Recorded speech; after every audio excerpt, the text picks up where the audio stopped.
Good day everyone, this is your friend Jake, and in this tutorial video we will discuss about how to spot fake news according to Department of Information and Communication Technology here in the Philippines. Before we start, I would like to say thank you very much to all my subscribers in my channel.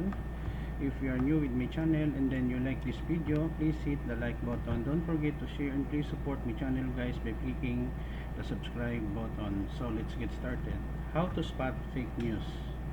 With the advent of social media just like Facebook, Instagram, one of the most common problems that we encounter is how to identify legitimate news over fake news.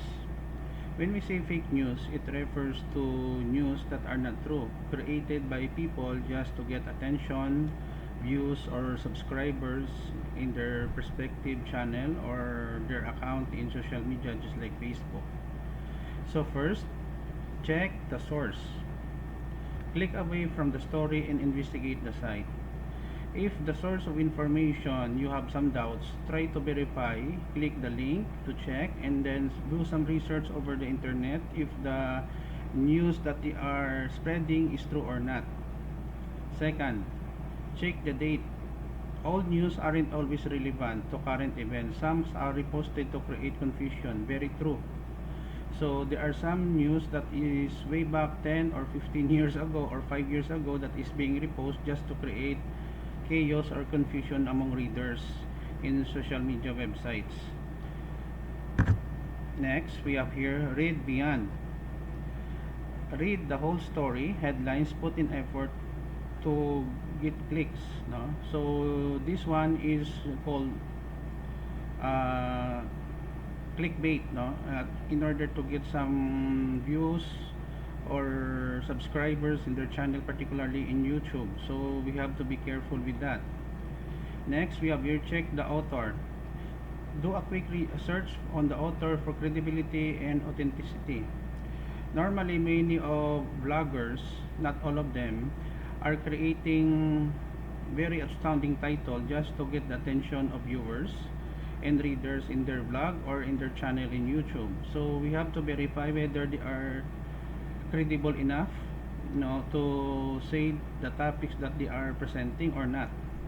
Let's say for example that person discussing about 5 ways to cure diabetes, but that person is not a doctor. So we have to be careful before we trust the information that that person is spreading over the social media or YouTube.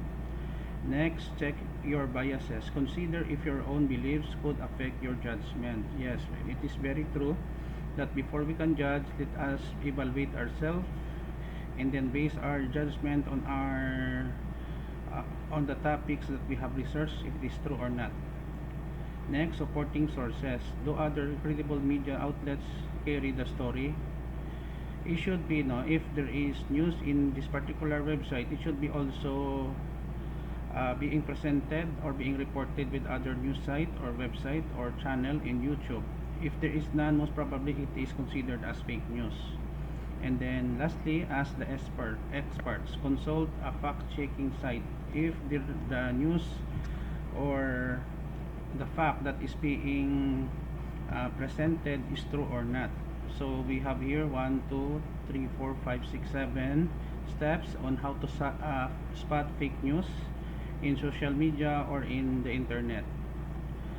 Thank you very much for watching. I hope that you learned something new on this tutorial video brought to you by Department of Information Communication Technology. Thank you for watching. Don't forget to like, share, and please support my channel guys by clicking the subscribe button. See you in the next video tutorial guys. This is your friend Jake saying bye bye for now.